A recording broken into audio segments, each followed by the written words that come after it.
Wabarakatuh. Alhamdulillahirabbil alamin, asyhadu an la ilaha illallah wahdahu la syarikalah wa asyhadu anna Muhammadan abduhu wa rasuluh. Shalli ala Muhammad wa ala alihi wa sahbihi ajmain, amma ba'du.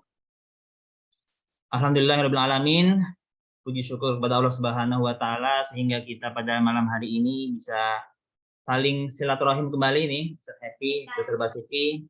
Walaupun kita secara virtual, mudah-mudahan kelebihan kemuliaan dari silaturahim ini bisa kita rasakan bersama-sama.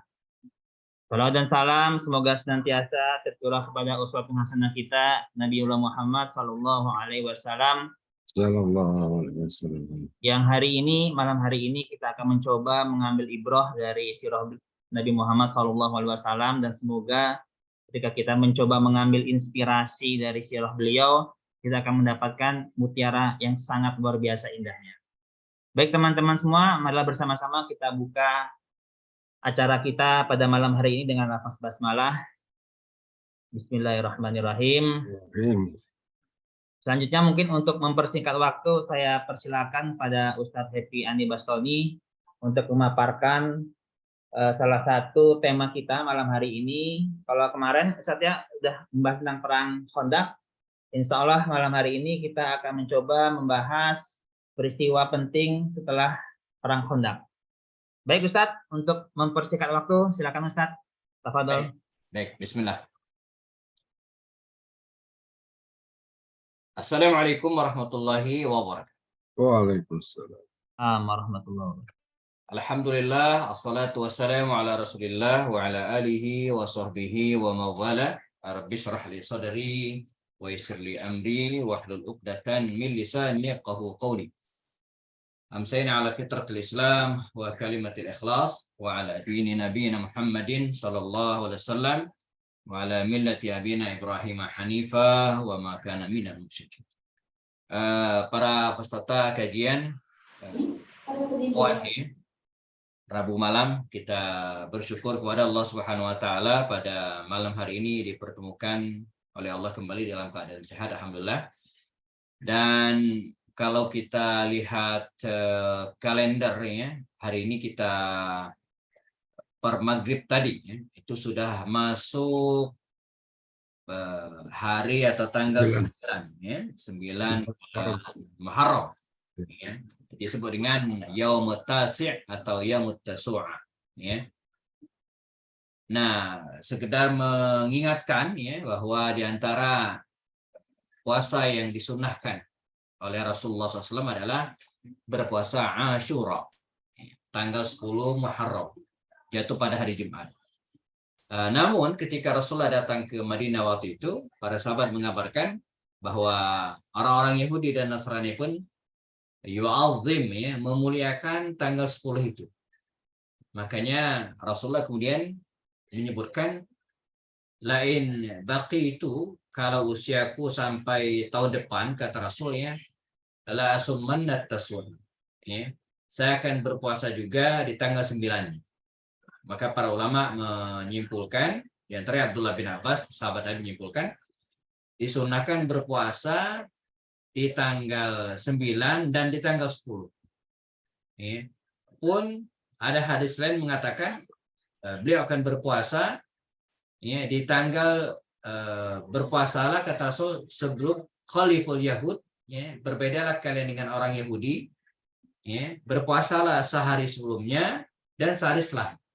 Makanya Sayyid Sabiq dalam kitab fikih sunnahnya itu membuat tingkatan-tingkatan puasa Asyura ini menjadi 3. Yang paling tinggi itu puasa 3 hari, 9, 10, 11. Nomor 2-nya 9, 10 saja.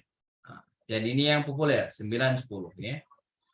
Nah, ketiga ya 10 saja.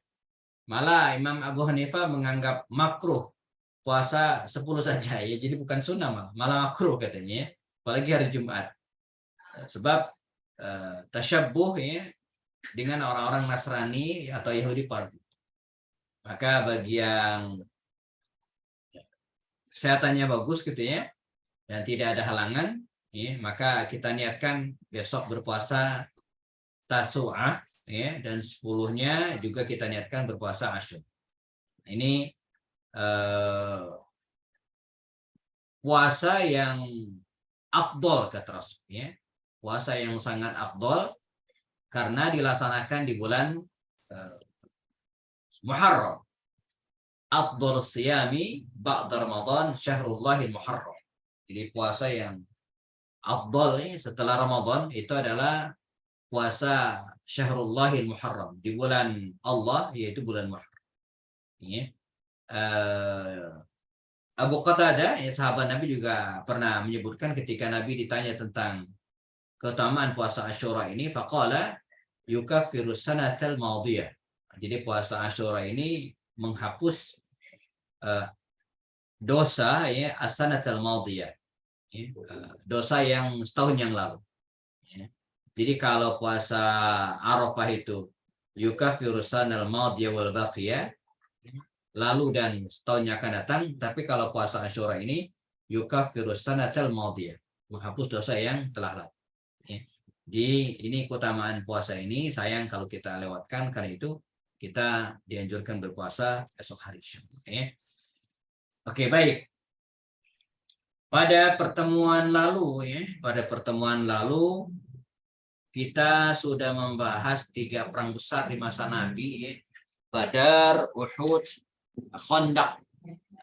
Ini saya sebut dalam buku saya dengan trilogi kemenangan. Nah, sebelum kita masuk ke peristiwa besar yang lainnya, yaitu perjanjian Hudaybiyah, Sulhul Hudaybiyah, ada beberapa peristiwa penting juga yang sayang kalau kita skip kisahnya, ya. Yaitu peristiwa-peristiwa yang relatif penting setelah perang Khandaq. Ya, apa saja? Ada 3 atau 4 peristiwa, ya. Ada 3 atau 4 peristiwa kita akan bahas malam hari ini. Apakah selesai ketiga-tiganya atau sebagian kita tuntaskan pada pertemuan berikutnya, nanti kita lihat kondisinya. Nanti kita batasi sampai jam 9 kurang, kita sisakan untuk tanya jawab nanti, ya. Nah, peristiwa-peristiwa penting itu antara lain adalah pertama, nah ini ada 4, ya. Rasulullah mendatangi Bani Quraisyah yang berkhianat. Kita pernah ceritakan pada peristiwa sebelumnya, pengkhianatan Yahudi Bani Quraisyah ini. Kemudian yang kedua, perang Bani Mustaliq, ya, ketika Rasulullah mendapatkan kabar bahwa kabilah ini akan menyerang kaum muslimin. Kemudian yang tak kalah penting juga adalah pernikahan Rasulullah dengan Juwairiyah. Juga mungkin ada peristiwa turunnya surat Al-Munafiqun terkait dengan Abdullah bin Ubay bin Salul, nanti kita juga mungkin akan singgung. Dan puncaknya adalah peristiwa hadis al-ifki. Ini terkenal, ya, hadis al-ifki. Berita hoax, berita dusta, di mana Ibunda Aisyah radhiyallahu anha difitnah, ya, fitnahnya luar biasa, ya. Jadi Bunda Aisyah ini difitnah berselingkuh dengan Sofwan bin Mu'attal, salah seorang sahabat terkemuka Rasulullah, karena ditemukan keduanya ini, ya, jalan pulang bareng, ya, sekembali dari perang Bani Mustaliq. Ya, jadi sepulang dari perang Bani Mustaliq ini, keduanya ditemukan pulang bersamaan. Ya, enggak boncengan sih. Aisyah naik unta, sementara Sofwan bin Mu'attal ini nuntung unta itu. Ya. Nah, detailnya bagaimana nanti kita akan cerita. Ya. Kita akan mulai dari peristiwa yang pertama dulu. Ya. Baik.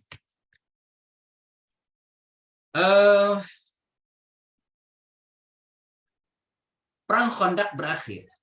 Ya.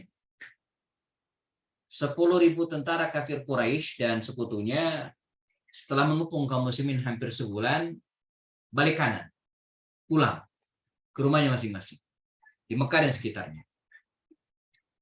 Al-ana naghzuhum, kata Rasulullah. Mulai sekarang gantian, kita nanti akan menyerang mereka, kata Rasul. Jadi kalau pada 3 perang sebelumnya, Badar, Uhud, Khandaq, mereka yang menyerbu Madinah, gitu kan. Nah, sekarang kata Rasul setelah ini, ya, al-ana naghzuhum, kita yang akan mendatangi mereka, kata Rasul. Ya. Lelah dirasa, ya, sebulan penuh Rasulullah dikepung menggali parit dan dengan segala penderitaan yang lainnya, ada ujian yang lainnya.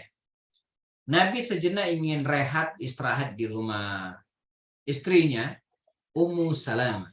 Ya, karena memang hari itu jatahnya Ummu Salamah. Ya. Nabi datang siang hari itu sepulang dari Masjid An-Nabawi, ya, Nabi pulang ke rumahnya, rumah Ummu Salamah radhiyallahu. Rumah Ummu Salamah ini emang agak gede. Dulu rumah ini milik Juwairiyah, milik Zainab binti Khuzaimah, istri Nabi. Jadi Zainab binti Khuzaimah dinikahi oleh Rasulullah dan dibuatkan rumah yang gede, ya, besar sekali, ya. Ada apa ya? Ada pendoponya begitu depan itu, bisa untuk beberapa orang. Posisinya kalau hari ini di bagian depan dekat Baqi al-Gharqad, dekat pemakaman Baqi, di depan rumahnya Aisyah, makam Rasulullah. Nah, ketika Zainab binti Khuzaimah ini wafat 7 bulan kemudian setelah menikah dengan Rasul, ya, maka rumah itu diberikan kepada Ummu Salamah yang belakangan dinikah oleh Rasul. Nah, Nabi datang ke rumah ini ingin merebahkan tubuhnya, istirahat sejenak dari penatnya peperangan hampir sebulan. Belumlah Rasulullah memejamkan matanya, tiba-tiba datanglah seorang laki-laki. Dalam pandangan Ummu Salamah, laki-laki itu adalah Hatib bin Abi Balta. Seorang sahabat ganteng, tampan, namanya Hatib bin Abi Balta. Ini sahabat Nabi yang pernah diutus oleh Rasul. Kita akan ketemu lagi nanti kisahnya pada surah-surah Rasulullah. Yang pernah diutus Rasul ke Raja Heraklius Romawi. Paling ganteng. Bahkan kalau tidak dijaga bisa menjadi fitnah bagi para akhwat. Konon kalau dia keluar rumah jalan, para wanita itu ngintip, pengen melihat Hatib bin Abi Balta. Nah ternyata itu bukan Hatib, tapi malaikat.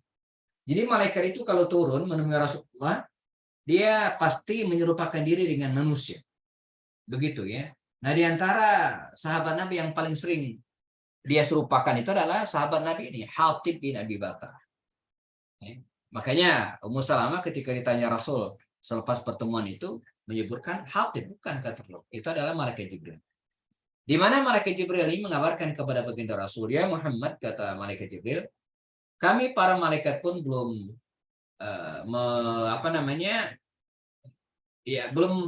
belum meletakkan sayapnya. Ini sebagai kiasan mereka belum istirahat. Ya, masih siaga. Ya. Karena tidak bisa dipungkiri Allah juga mengutus junudan lam tarauha, ya. Jadi tentara-tentara perang yang tidak dilihat kaum muslimin, ya. Itulah para malaikat juga ikut berperang. Kami para malaikat belumlah istirahat. Jadi selesaikan dulu urusanmu dengan Yahudi Bani Quraiza. Nah, demikian kata malaikat ini, ya. Maka Nabi segera bangkit dan menyuruh para sahabatnya, terkumpul beberapa orang. Ali bin Abi Thalib juga ada. Maka Rasul bersabda kepada mereka. Apa kata Rasul?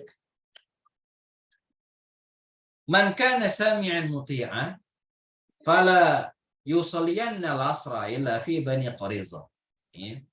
Kata Rasul, kalian berangkat ke Bani Quraiza. Di bagian selatan kota Madinah, sekitar setengah hari perjalanan lah. Jadi kalau berangkat pada zuhur, ya maghrib mungkin nyampe ke lokasi. Berangkatlah kalian ke Bani Quraiza, kata Nabi lagi, ya.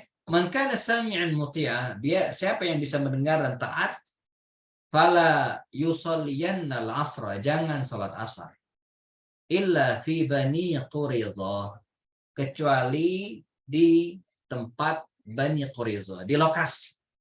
Jadi kasarnya, ayo berangkat. Ingat, jangan sholat asar, ya, kecuali di perkampungan Bani Quraiza. Ini pesan Rasul Shallallahu Alaihi Wasallam. Maka berangkatlah pasukan Ali bin Abi Thalib ini menuju ke Bani Quraiza dan qadarullah, ya, di tengah perjalanan mereka istirahat. Tibalah waktu asar. Nah, ini masalahnya, ya. Kata yang lain, kita istirahat, kita sholat asar. Kata sebagian, dengar kata Rasul tadi, ya, jangan sholat asar kecuali di Bani Quraisyah, kita belum nyampe, ini masih di tengah jalan. Terus jalan terus, sholatnya ntar. Sesuai dengan pesan Rasul ya. Kata Rasul kan gitu, jangan sholat asar kecuali di perkampungan Bani Quraisyah. Udah kita apa yang dikatakan Nabi ya, itu yang kita laksanakan. Tapi yang lain ya pasti telah dong. Ya. Bisa jadi kita sampai sana ada maghrib, kita tuh belum sholat asar. Kira-kira jemaah sekalian ya, kalau dalam kondisi seperti ini, bagaimana solusinya? Istirahat dan sholat, dan itu bisa. Ini bukan pesawat yang nggak bisa landing sembarangan ya. Ini kan naik unta, berhenti dimanapun bisa ya. Atau persis seperti teks sabda Nabi, fala yusalliyanna al-asra illa fi Bani Quraisyah, jangan sholat asar kecuali di lokasi. Saking ngototnya gitu ya, sebagian sahabat ini terpecah dua. Ada yang sholat di rest area, begitu kira-kira ya, istirahat. Yang lain juga istirahat, emang perjalanan melelahkan. Tapi nggak sholat. Nah, sebagian ya nggak sholat, karena seperti kata Nabi, jangan sholat kecuali di perkampungan Bani Quraisyah. Nah, perjalanan kemudian dilanjutkan, dan tibalah mereka di perkampungan Bani Quraisyah sore hari menjelang maghrib. Bahkan masuk waktu maghrib. Bahkan sebagian sudah jelang isya, hampir waktu isya. Mereka baru sholat asar. Jadi sebagian yang ngotot tadi itu ya, sesuai dengan sabda Nabi, jangan sholat asar kecuali di Bani Quraisyah. Dia laksanakan ini. Dia sholat asar Bani Quraisyah, tapi telat. Nah, yang menarik jemaah, ketika hal ini dilaporkan kepada baginda Rasul belakangan, ketika Nabi menyusulnya, apa kata Rasul? Sebagian atau keduanya benar. Jadi tidak ada yang disalahkan. Baik yang sholat di tengah jalan, ya, maksudnya rest area, ataupun yang di lokasi. Gak ada yang disalahkan Rasul. Ini memberikan pemahaman kepada kita jemaah bahwa sangat mungkin dalam suatu kasus dua-duanya benar. Ini kayak ada yang sholat baca Al-Fatihah, ada yang Bismillahi jahar, dan ada yang Bismillahnya sir. Kan dua-duanya benar. Yang nggak benar tuh yang nggak sholat gitu ya, yang nggak baca Fatihah. Yang nggak benar. Atau sholat subuh, ada yang pakai kunut, ada yang enggak. Kalau logikanya kan, logika sebenarnya mesti ada yang salah dong, gitu kan? Masa dua-duanya benar? Benar dua-duanya. Ya. Enggak kunut subuh juga boleh, gitu kan? Mau kunut juga Nabi pernah melaksanakan, walaupun tidak sampai akhir hayat. Nah, ini bagian dari khilafiyah, termasuk juga dalam hal ini. Karena itu, kita harus bijak dalam menyikapi perbedaan pendapat, tidak gampang menyalahkan, karena bisa jadi kita benar dan juga benar. Jadi apa yang harus salahkan? Orang benar dua-duanya, ya. Jadi sah dua-duanya, dan kasus-kasus seperti ini banyak kita temukan dalam kehidupan kita sehari-hari. Ya, masalah-masalah khilafiyah yang diperkenankan oleh Rasul Shallallahu Alaihi Wasallam. Termasuk misalnya pernah suatu saat di kisah yang lain, ada dua orang sahabat Nabi melakukan perjalanan, di tengah perjalanan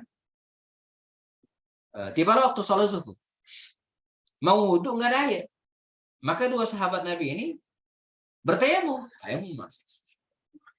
selesai tayamum sholat. Begitu selesai sholat jalan. Nggak nyampe 5 menit barangkali ya, ketemu air. Kata yang satunya, ada air. Ya, rumusnya jelas. Iza wujidil ma'u batal tayamum. Ya. Jadi kalau ada air nggak boleh tayamum. Nah, ini ada airnya. Terus kita sholat lagi. Kan masih ada waktu sholat, masih belum habis waktu sholat. Kata yang satunya, kan udah di sholat, masa sholat lagi? Ini dua orang ini berselisih. Yang satu sholat lagi, yang satu enggak. Kalau teman-teman pilih yang mana tuh ya? Yang satu sholat lagi dia. Karena menurut dia nggak sah sholatnya tuh. Karena ada airnya. Waktunya zuhur masih ada. Yang satu lagi enggak, kan udah tadi.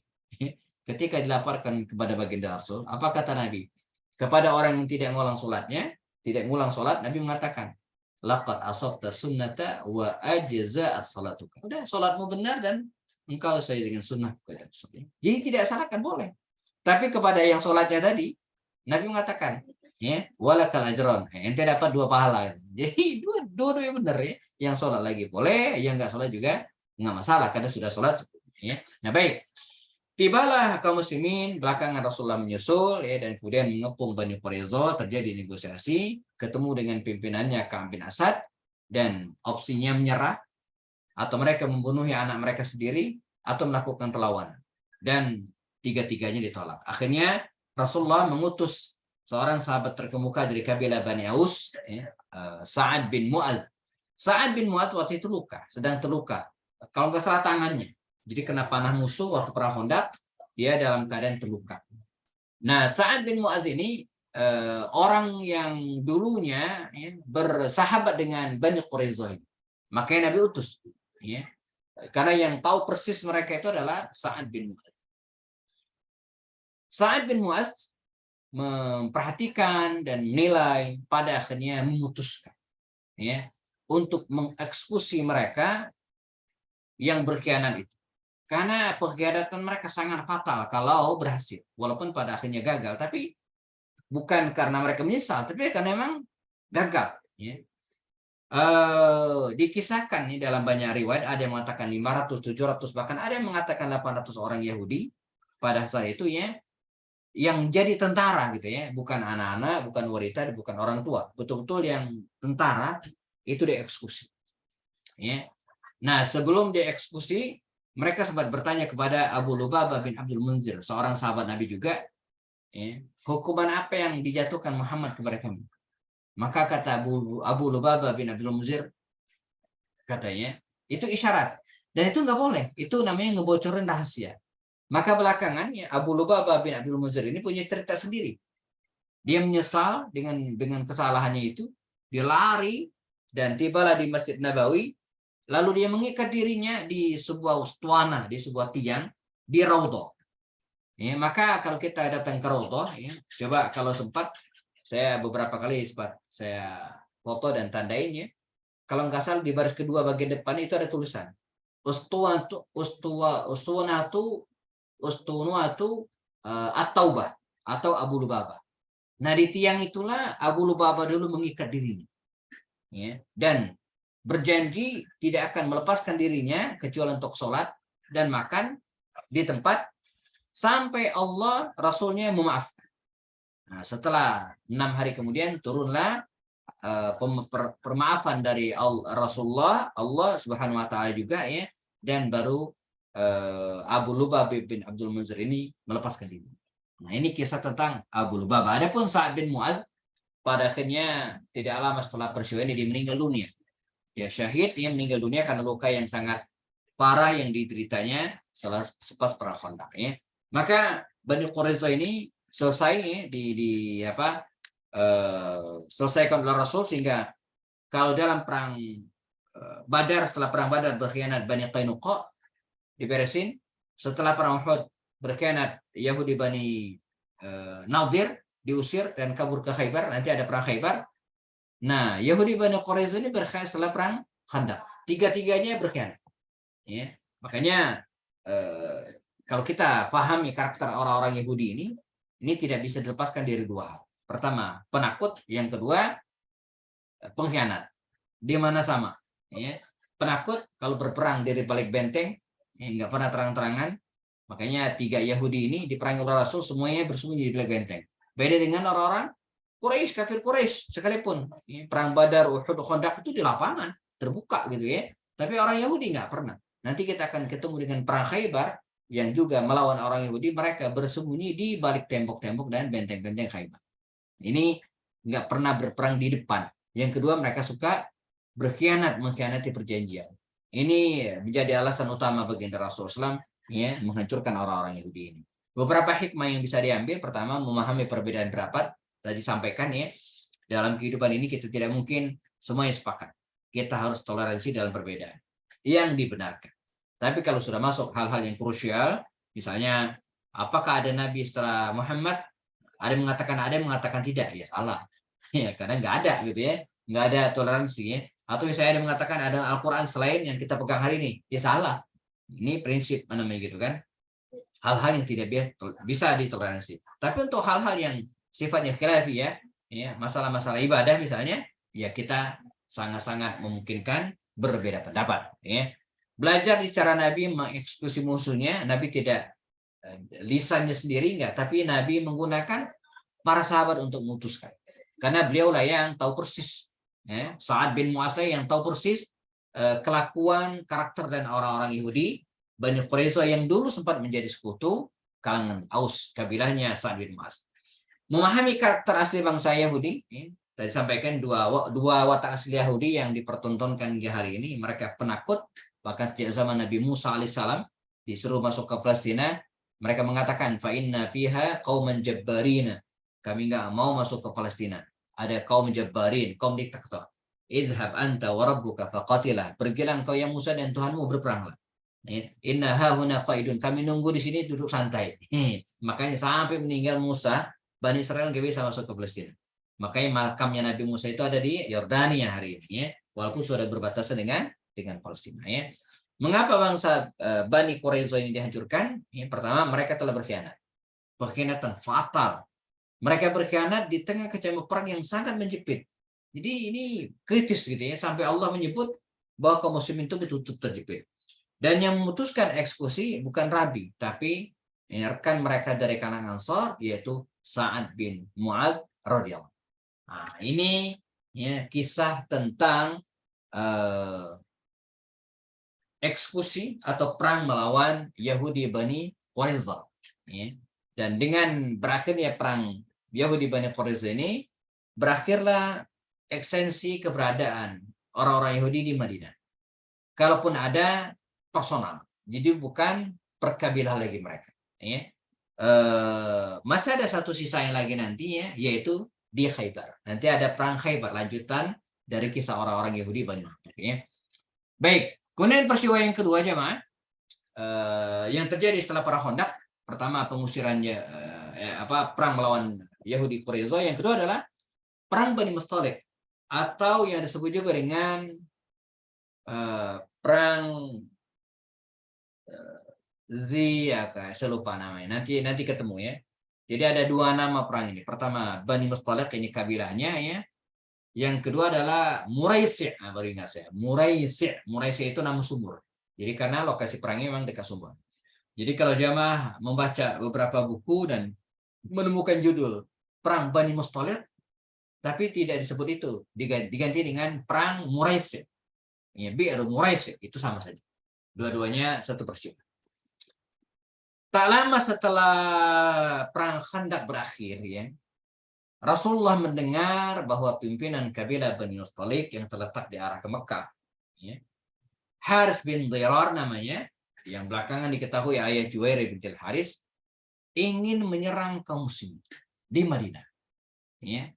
Nah, rencana ini sampai ke telinga Rasulullah SAW. Ya. Guna memastikan berita tersebut, maka dikirimlah utusan Buraidah bin Al-Husayb namanya, untuk masuk secara diam-diam ke perkampungan Bani Mustalik, dan fix benar. Mereka sedang menyiapkan akan menyerang Madinah Al-Munawwarah. Ya, sedang menyusun kekuatan untuk menghancurkan kaum muslimin. Ya. Nabi tidak ingin perang. Dan tepatnya Nabi tidak ingin jatuh korban. Ini serangan kalau dibiarkan, Bani Mustalik ini dibiarkan menyerang Madinah, mesti terjadi peperangan dan pasti jatuh korban. Nabi nggak pengen jatuh korban. Ya. Maka Rasulullah segera membentuk pasukan dan akan mendatangi mereka. Ya. Jadi kalau mereka yang mendatangi kaum muslimin, kendali perang ada di mereka. Tapi kalau kaum muslimin yang mendatangi mereka atau Bani Mustalik, maka kendali peperangan ada di tangan kaum muslimin. Perang atau enggak, tergantung kaum muslimin. Karena mereka yang mendatangi. Tapi kalau mereka didatangi, nggak ada pilihan. Bahkan haram hukumnya melarikan diri ketika kampung kita diserang gitu ya. Itu namanya al-firar yaumal harb. Jadi lari dari yaumaz zahf itu ya, itu termasuk dosa besar. Melarikan diri dari peperangan itu termasuk dosa besar, kecuali diizinkan oleh panglima untuk kebutuhan tertentu. Misalnya laporan, minta bantuan ya. Tapi kalau enggak boleh gitu ya. Kata Rasul, kita dului mereka. Ya, harapannya tidak terjadi perang. Karena perang itu akan menyebabkan jatuh korban. Maka berangkatlah Rasulullah ya, menuju ke kabilah Bani Mustalik ini ya, dan seperti yang diduga tadi, dan ini juga bagian dari mukjizat Rasulullah ya, kepada beliau. Dalam sabda Nabi mengatakan, saya diberikan beberapa hal yang tidak diberikan kepada nabi-nabi sebelumnya. Di antaranya, ju'ilat liyal ardu masjidah. Jadi seluruh permukaan bumi ini bisa jadi tempat sholat. Ya. Nah yang kedua kata Rasul apa? Nusirtu birru'bi masirata syahr. Nusirtu birru'bi masirata syahr. Aku ditolong dari dalam medan peperangan dengan ru'b, menanamkan rasa takut pada diri musuh, ya, masirata syahr. Walaupun perjalanan masih jauh, masih perjalanan 1 bulan, ya, masih jauh, tapi Allah sudah menanamkan rasa takut kepada diri musuh. Dan ini yang kemudian terjadi. Jadi ketika kaum muslimin datang, ya apa Bani Mustalik ini segera menyelamatkan diri, gitu kan? Dan kalaupun yang ada yang tidak ada, maka itu terjadi al-fai dan harta rampasan perang bagi kaum muslimin, baik harta maupun orang. Nah di antara tawanan perang itu, ya, ada namanya Juwairiyah bintil Haris, anak kepala sukunya tadi itu, Haris bin Dirham. Setelah dibagi, akhirnya qadarullah Juwairiyah ini jatuh ke tangan Sabit bin Qais bin Samas al-Ansari. Sabit bin Qais. Diberikanlah wanita ini kepada Sabit bin Qais sebagai tawanan perang, yang pada akhirnya nanti bisa jadi budak kalau dia tidak bisa melepaskan dirinya. Nah, saat itulah Juwair bin Haris ini ya mendatangi Sabit bin Qais dan mengatakan, "Ya Sabit, saya ini wanita terhormat, terkemuka, putri pimpinan Bani Mustalik." Ya, jadi bahasanya saya orang terkemuka, punya apa kalau sekarang ya pendidikan tinggi begitu kira-kira sekolah, dan punya harta. Saya ingin memerdekakan diri. Saya akan tebus diri saya. Oh, kalau urusan itu kata Sabit bin Qais bukan saya, itu urusan Rasulullah. Datangilah Rasulullah dan sampaikan. Maka berjalanlah Juwair bin Haris ini dari tenda Sabit bin Qais dan tawanan perangnya menuju tenda Rasulullah SAW. Aisyah melihat dari lubang tendanya, dan kata dia dalam hati mengatakan, alangkah cantik orang ini, perempuan ini. Sungguh, siapa yang pertama kali melihatnya pasti ingin menjadikannya sebagai istri. Dan saya akan lihat bagaimana nasibnya kelak setelah keluar dari tenda Rasulullah dan kaum muslimin. Datanglah Juwair bin Haris ke dalam tenda Rasulullah serta juga yang lainnya dan disampaikan hajatnya. Ya Muhammad, katanya saya ingin memerdekakan diri. Saya ini orang terhormat, tidak mungkin jadi tawanan perang. Kata Rasul. Maukah engkau kami atau saya berikan yang lebih dari status merdeka? Ya. Jadi dia bebaskan dari tawanan perang itu ada suatu hal yang luar biasa. Tapi Rasul menjanjikan yang lebih dari itu. Bukan hanya sebagai orang yang bebas, biasa. Enggak. Bukan sebagai tawanan dan budak. Bukan itu. Apa kata Juwairiyah?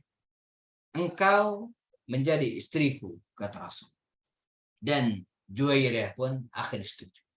Maka menikahlah Juwairiyah bin Haris dengan Rasulullah SAW. Yang menarik jamaah, ya, pada hari pernikahan Juwairiyah bin Haris dan Rasulullah ini, ya, pada hari itu ya, kaum muslimin yang memiliki tawanan perang dari kabilah yang sama dimerdekakan semua. Dan mereka yang dimerdekakan itu akhirnya masuk Islam semua. Maka kata Aisyah menuturkan, tidak ada hari yang lebih berkah daripada hari pernikahan Rasulullah dengan Juwairiyah binti Haris. Karena pada hari itu ada ratusan orang memeluk Islam. Dan itulah misi utama Rasulullah ketika menikah dengan Juwairiyah binti Haris. Beliau ingin mengambil hati, ya, orang-orang dari kabilah Bani Mustalik. Sebab dengan menikahi perempuan dari mereka, artinya Rasulullah sudah menjadi keluarga mereka. Ini namanya pernikahan dengan motif dakwah. Pernikahan dengan tujuan dakwah. Nanti kita akan ketemu ya, pernikahan dengan tujuan misalnya politik, ya, untuk mengalahkan musuh. Ada pernikahan dengan tujuan untuk menjalin kekerabatan. Ketika Nabi menikah dengan Aisyah, dengan Hafsah, dan seterusnya. Ada pernikahan dengan misi untuk mengangkat derajat seorang wanita dari budak. Ya. Dinikahilah oleh Rasul Maria al-Qibti. Jadi kalau motif, ya, tujuan pernikahan Nabi dengan Juwairiyah ini ya, untuk mengambil hati kabilahnya dan sasarannya jelas. Maka ada ratusan atau sekian ratus dari kabilah Bani Mustalik ini memeluk Islam ya setelah Rasulullah menikah dengan putri mereka, yaitu Juwairiyah bintil Haris. Ya. Ini saya tidak tahu, kata Aisyah, ada hari yang lebih mulia dari hari pernikahan Juwairiyah bintil Haris. Ini komentar Aisyah. Yang tadi sempat mengundang cemburu, tapi akhirnya tidak.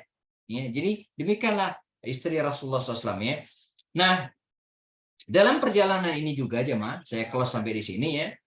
Karena hadisul ifki ini butuh penjelasan panjang, kita akan pending pertemuan depan ya. Tapi satu peristiwa lagi yang saya ingin sampaikan, sepulang dari peristiwa ini juga ada sempat muncul pertengkaran di antara salah seorang anak muda Mekah dan Madinah. Mereka rebutan air dan kemudian sempat terlontar kata-kata yang tidak bagus, tidak baik. Abdullah bin Ubay bin Salul, gembong munafik waktu itu, ya, sempat mendengar dan ikut-ikutan juga, bahkan melemparkan kalimat yang sangat panas. Apa kata Rasul? Apa kata Abdullah bin Ubay bin Salul? Ya, la yukhrijannal azu minhal adza. Nanti kata dia, kalau sudah sampai Madinah, orang-orang mulia akan mengusir orang-orang yang hina. Orang-orang mulia ini maksudnya Ansar, dan orang-orang yang hina adalah Muhajirin. Jadi ini ancaman, gitu kan? Sekaligus provokasi untuk memprovokasi orang Ansar untuk mengusir orang Muhajirin. La yukhrijannal azu minhal adza.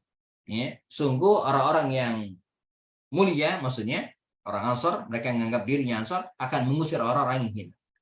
Sampai di Madinah, hal dilaporkan kepada Rasulullah SAW. Ya. Dilaporkan kepada Rasulullah SAW oleh seorang anak muda namanya Zaid bin Arqam kalau tidak salah. Nanti dicek lagi namanya ya. Dan Nabi tidak mau mengambil satu berita, satu pihak. Dipanggil Abdullah bin Ubay bin Salul. Kata Rasul, ya Abdullah, ini kata anak muda ini, Zaid, engkau mengatakan begini-begini. Ya, akan mengancam Ansor dan mengerahkan akan mengancam Muhajirin dan ngajak orang Ansor untuk mengusir kami. Kata Abdullah, tidak. Saya tidak pernah mengatakan itu. Demi Allah, jadi dia bersumpah.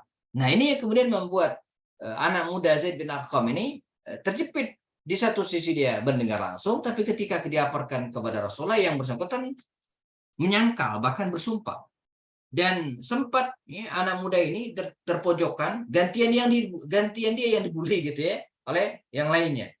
Dan akhirnya Allah Subhanahu wa taala menurunkan surat Al-Munafiqun. Idza ja'akal munafiquna qalu nashhadu innaka la rasulullah wallahu ya'lamu innaka la rasuluhu wallahu yashhadu innal munafiqina lakadzibun. Ketika surat ini turun, Rasulullah bukan hanya membacakan di kalangan para sahabat dan meminta mereka untuk menghafal, tapi juga Rasulullah membaca ayat ini pada setiap sholat subuh. Jadi pada sholat subuh itu Nabi membaca rakaat pertama surat Al-Munafiqun, dan kemudian rakaat yang kedua beliau membaca surat Al-Jumu'ah. Ini terus berlangsung sampai sebulan namanya kira-kira ya.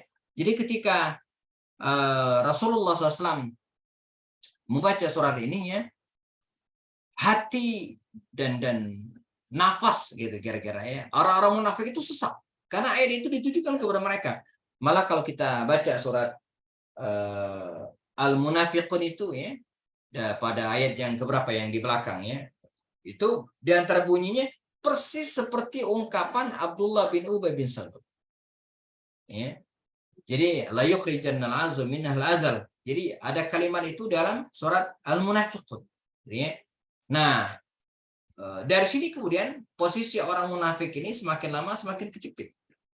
Sehingga perkataan mereka itu tidak mendapatkan tempat lagi di kalangan kaum muslim. Kasarnya kalau dia ngomong nih, Abdullah bin Ubay bin Salul ngomong, orang-orang akan mencobakannya yang benar. Nah, yang benar. Jadi dia udah dikenal tuh sebagai pembohong gitu ya. Makanya bohong itu memang berbahaya gitu ya. Dan bagi bangsa Arab secara umum, berbohong itu adalah sebuah aib. Jadi kalau ada yang bohong dan ketahuan, wah, itu track recordnya bisa hancur gitu ya. Nah, beda dengan kita. Sudah dibohongi berkali-kali masih percaya juga gitu ya. Jadi bangsa Arab itu di antara karakternya mereka sangat anti berbohong. Ini udah mendarah daging. Jadi saya pernah dibahas mungkin Ada 3 karakter bangsa Arab waktu itu ya. Mereka jujur, tidak suka bohong gitu ya. Kemudian yang kedua, mereka orang yang tepat janji dan dermawan, berani. 3. Tepat janji, tidak suka bohong, berani. Bangsa Arab tuh orang-orang yang pemberani luar biasa. Dan kemudian yang ketiga, mereka adalah orang-orang yang orang dermawan. Nah, dalam komunitas inilah Rasulullah lahir dan kemudian tumbuh besar. Sehingga dalam diri Nabi itu mengalir jiwa orang-orang dermawan, jiwa para pemberani, dan jiwa orang-orang yang jujur. Rasulullah sendiri mendapatkan disematkan padanya gelar Al-Amin. Kemudian Abu Bakar As-Siddiq, lalu kemudian Abu Ubaidah bin Jarrah disebut dengan Amin Hadhil Ummah. Ini julukan-julukan yang semakna dengan sifat jujur tadi itu ya. Kita cut sampai di sini ya. Hampir jam 8:47 ya. Kita cukupkan. Kita sisakan menjelang jam 9 ruang diskusi ya. Nanti hadisul ifki, karena ini detail ya, kita akan bahas pada pertemuan berikutnya insyaallah agar bisa diambil hikmahnya lebih banyak insyaallah. Saya serahkan kembali ke host kita.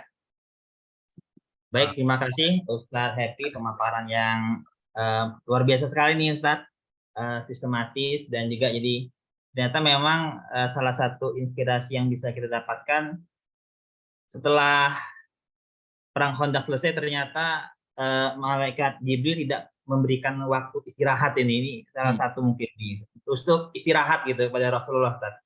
Kalau kita kan habis aktivitas gitu istirahat, ternyata mau istirahat disuruh ini kan ke Bani Quraiza. Itu mungkin salah satu titik poin Ustaz. Jadi kita jangan pernah berhenti untuk beramal soleh.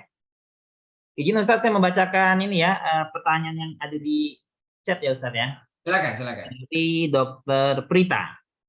Rasulullah menyerahkan keputusan terhadap Yahudi yang berkhianat kepada Sa'ad bin Mu'adz. Apa motifnya? Apakah bisa dibilang bahwa Rasulullah meminjam tangan kaum Ansor untuk eksekusi tersebut?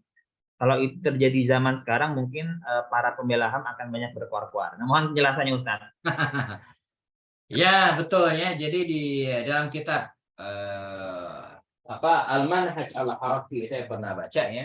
Dr. Munir Muhammad Ghadban itu menyampaikan analisa ini. Kalau nggak salah saya pernah tulis di majalah Islam Sabili waktu itu dalam rubrik Ibro ya. Jadi di antara strategi dan kecerdasan Rasulullah, beliau menggunakan Sa'ad bin Mu'adz dengan 2 alasan. Pertama, ini bukan maksud Nabi bersembunyi, bukan. Ya. Tapi dalam kondisi tertentu ya, untuk memunculkan sebuah kebenaran, itu kadang nggak mesti kita bisa menggunakan tangan orang lain. Saya contohnya gini, saya nggak usah menyebut kota ya, saya sebut kota X lah ya. Jadi ketika suatu saat itu teman-teman di Dewan ya ingin menggolkan perda ya, dilarang merokok sembarangan, artinya merokok di tempat-tempat tertutup ya, akan kemudian dijadikan perda.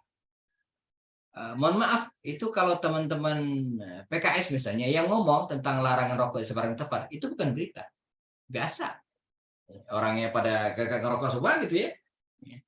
Maka teman-teman ini bukan mereka yang usulkan gitu kan. Malah yang disuruh ngusulin teman-teman dari PDIP. Para ibu dari PDIP, banyak ibu-ibu, ada ibu-ibu yang jadi anggota dewan. Jadi diberikan bahan gitu ya, tentang bahaya rokok, kemudian begini terus ya. Akhirnya di forum dewan itu yang ngomong lantang bahwa harus ada aturan rokok karena membahayakan. Itu bukan teman-teman PKS, tapi ibu dari PDIP. Dan akhirnya gol gitu ya. Wali kotanya setuju dan dibuat undang-undang. Jadi, nah di berita koran dan media itu nggak muncul tuh. Yang muncul ibu-ibu ini tadi. Jadi dia pahlawannya, jadi dia yang dipuji gitu ya. Nah jadi nggak masalah. Memang resikonya nggak dapat nama dalam hal ini, ya. Nggak dapat pujian netizen, nggak dapat pujian masyarakat gitu kan. Ya nggak masalah.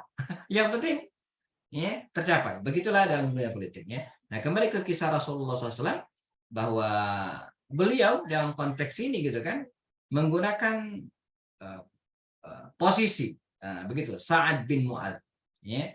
Ini satu. Kemudian alasan yang kedua, memang Sa'ad bin Mu'adz ini dianggap akan lebih adil gitu ya untuk usulkan perkara karena dia tahu persis. Dulu dia ya kabilah Aus, dia kan tokoh kabilah Aus, dulu berkoalisi dengan mereka. Dan Nabi juga tidak akan khawatir Sa'ad bin Mu'adz ini akan berkhianat kepada kaum muslimin. Sekaliber as-sabiqun al-awwalun. Jadi Sa'ad bin Mu'adz ini sabiqun al-awwalun minal muhajirin. Orang-orang yang pertama kali masuk Islam dari kalangan muhajirin. Bahkan nama Sa'ad bin Mu'adz ini pernah disebut oleh Mus'ab bin Umair.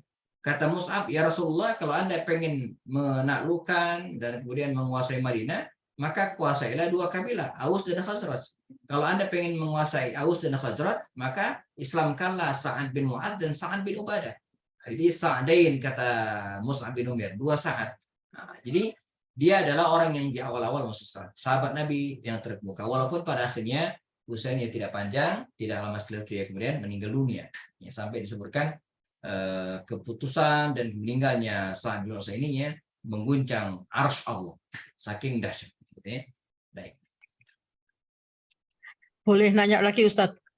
Monggo, Pak Dokter. Monggo, Dok.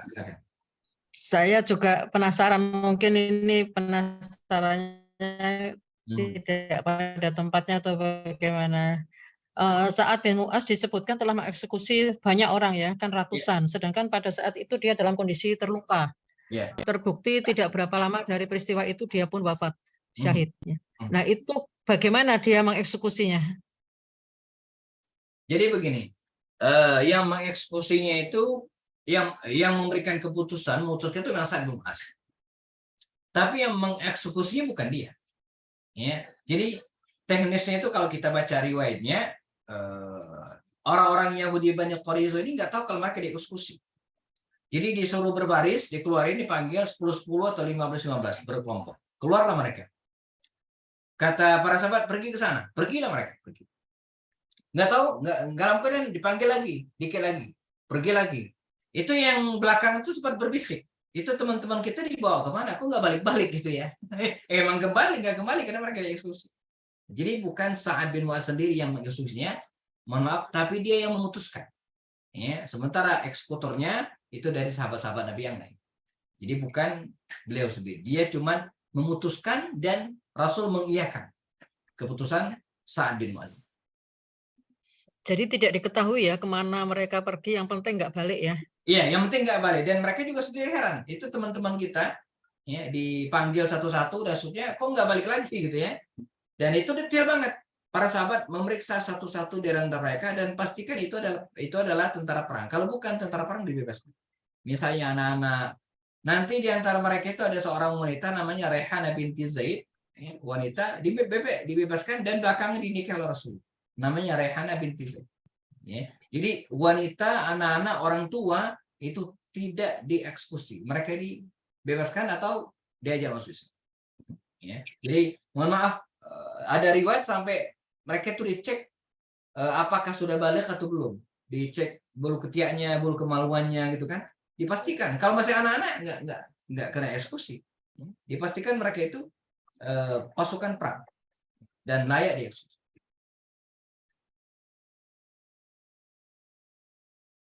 Baik, ada lagi? Baik, Ustaz, terima kasih. Sama-sama Bu Prita. Dari Pak Ardi Ardi ini, ya Ustaz, terkait yang mukadimah tadi Ustaz, mungkin bukan terkait dengan sirahnya, terkait dengan sunnah puasa besok Ustaz. Monggo Ustaz. Ya, jadi menggabungkan niat atau mempersamakan niat sah-sah saja. Ya, jadi bahkan bukan karena dia tidak mengambil waktu, ya, maksudnya bersamaan. Ya, jadi ini bukan hanya puasa Tasu'ah ya, puasa yang lain juga boleh membersamakan dengan hari Kamis ataupun hari Senin. Jadi besok itu silakan niat puasa Tasu'ah dan bersama dengan di hari Kamis atau puasa Kamis. Jadi boleh-boleh saja, nggak masalah. Yang tidak boleh itu misalnya walaupun ini khilaf ya, tapi saya termasuk orang yang berpendapat seperti itu. Misalnya qadha misalnya. Qadha Syawal dengan qadha Ramadan. Nah, itu nggak boleh karena dia butuh butuh waktu masing-masing. Gitu ya. Jadi kalau kita qadha puasa qadha Ramadan, misalnya ibu-ibu ada 6 hari yang nggak puasa misalnya. Nah sekalian aja itu. Dia Syawal, kita sekaligus niat qadha, sekaligus niat puasa Syawal. Itu nggak boleh karena nggak dapat.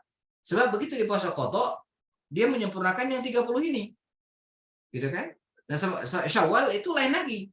Nah, maka itu nggak dapat. Sabda Nabi mengatakan barang siapa yang berpuasa Ramadan sempurna, ya, summa atba'u sittan Syawal, kemudian ditambah dengan 6 hari bulan Syawal, maka dia seperti puasa setahun penuh.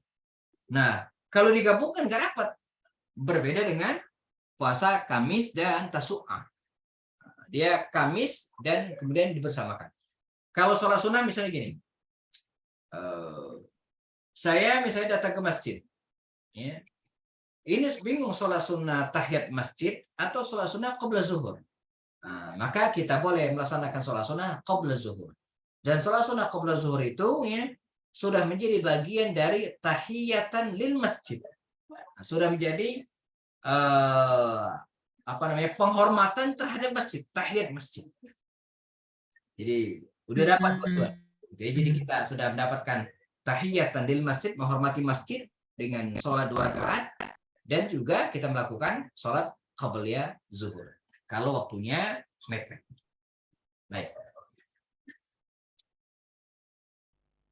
Baik, dari chat sudah tidak ada lagi Ustaz. Mungkin kalau ada yang ingin raise hand, silakan mungkin. Silakan. Masih ada waktu kurang lebih 4 menit. Baik, mungkin kalau nggak ada, mungkin Ustaz sebelum kita akhiri Ustaz, mungkin lebih baik kita sama-sama berdoa Ustaz. Monggo bisa dipimpin Ustaz supaya keberkahan bisa kita rasakan bahkan sampai kita selesai mempelajari agenda kita malam ini Ustaz. Monggo. Bismillah. Jemaah sekalian, kita sempurnakan dengan doa. Semoga Allah selalu memberikan keberkahan dalam majelis kita ini, insyaallah, dan berikan kemudahan bagi kita. A'udzubillahi minasyaitonir rajim. Bismillahirrahmanirrahim. Wassallam radhiyallahu ta'ala sadatina wa sabara rasulillah yajiban walhamdulillahi rabbil alamin. Hamdasyakirin hamdan na'imin hamdan yuwafi ni'amahu wa yukafi mazidah. Allahumma rabbana lakal hamdu kama yanbaghi li jalali wajhikal karim 'azim sultanik. Allahumma rzuqna ilman nafi'ah وعملا متقبلا ورزقا حلالا طيبا وبركا يا رب العالمين. اللهم ربنا لا تدع لنا في مجلسنا هذا ذنبا إلا غفرته ولا دينا إلا قضيته ولا هاما إلا فرجته ولا مريضا إلا شفيته ولا حاجة من حوائج الدنيا إلا وأنت رضا ولا نصلح يا رب العالمين. اللهم ربنا اجعلنا مقيم الصلاة ومن ذريتنا ربنا تقبل دعاء. Allahumma rabbana hab lana min azwajina wa dzurriyyatina qurrata a'yun waj'alna lil muttaqina imama. Allahumma arzuqna ziyaratal masjidil haram. Allahumma arzuqna ziyaratal masjidil haram kama mananta ala ibadika salihin ya rabbal alamin. Rabbana atina fid dunya hasanah wa fil akhirati hasanah wa qina adzabannar walhamdulillahirabbil alamin. Demikian, assalamualaikum warahmatullahi wabarakatuh. Waalaikumsalam warahmatullahi wabarakatuh. Baik, Bapak Ibu sekalian, sampailah kita di penghujung acara kita pada malam hari ini. Sebelum ditutup, saya selaku moderator mungkin mohon maaf apabila ada hilaf dan salah selama kurang lebih 1 jam ini. Semua itu adalah kesalahan saya sendiri, dan jika ada kebenaran itu semata-mata dari Allah Subhanahu wa Ta'ala. Baik, teman-teman, kita akhiri. Assalamualaikum warahmatullahi wabarakatuh. Waalaikumsalam warahmatullahi wabarakatuh. Jazakumullah khair Ustaz. Baik, Ustaz Happy. Bagus ya, terima kasih.